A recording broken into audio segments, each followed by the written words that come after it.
ಮದ್ದೂರು ತಾಲೂಕು ಸಮೀಪದ ಮೆಣಸ್ಕೆರೆ ಜ್ಞಾನಮುದ್ರಾ ಶಾಲೆ ಹಾಗೂ ಚಂದುಪುರ ಡಿಕೆಗೌಡ ಪ್ರೌಢಶಾಲೆಗೆ ಎಸ್ಎಸ್ಎಲ್ಸಿ ಪರೀಕ್ಷೆಯಲ್ಲಿ 100% ಫಲಿತಾಂಶ ಲಭಿಸಿದೆ.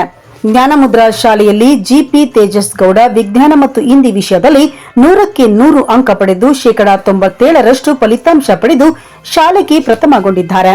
ಕೆಎಂ ಹರ್ಷಿಕಾ 96%, ಎಸ್ ಕಿಶೋರ್ 95%, ಕೀರ್ತನಾ 92%, ನಿಶ್ಚಿತಾ 92%, ದೀಕ್ಷಿತ್ ಪಟೇಲ್ 90% ಅಂಕ ಪಡೆದುಕೊಂಡಿದ್ದಾರೆ.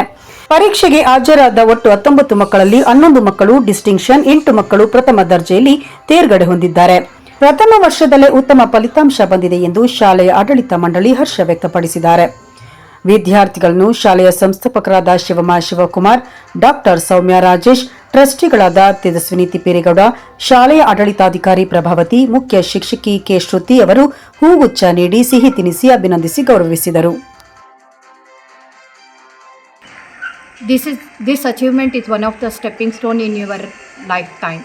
So there is a long way to go and you have to achieve a lot.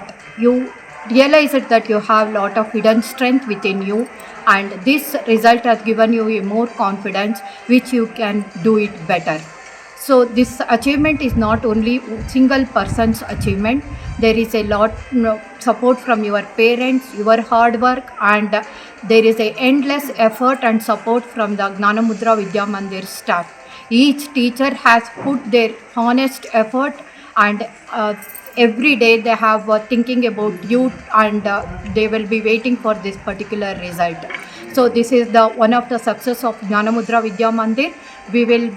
You have set one of the standard for the school, and next batch will try to achieve this standard and go beyond this.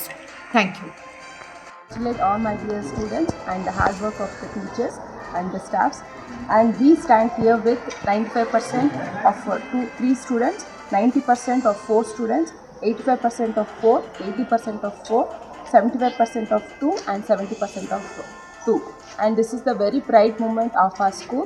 I congratulate each and everyone. Thank you. ಮಕ್ಕಳನ್ನ ಅಂದರೆ first ಬ್ಯಾಚನ್ನ teachers ಎಲ್ಲ support ಮಾಡಿ ತುಂಬ encourage ಮಾಡಿ ಈ ಮಟ್ಟಕ್ಕೆ ತಂದು ನಿಲ್ಲಿಸಿದ್ದಾರೆ. ಎಲ್ಲ ಮಕ್ಕಳೂ ಒಂದು ಲೆವೆಲಲ್ಲಿ ನಿಲ್ಲಿಸಿದ್ದಾರೆ. ಇದನ್ನು ಯಾವತ್ತೂ ಮರಿಬಾರ್ದು. ಅದೇ ರೀತಿ ಮಕ್ಕಳು ಇದನ್ನೇ ಒಂದು ಹೆಜ್ಜೆ ಮೇಲೆ ಹೆಜ್ಜೆ ಇಡ್ತಾ ದೊಡ್ಡ ಮೆಟ್ಲು ಸಾಧನೆ ಮಾಡಬೇಕು ಮಕ್ಕಳು.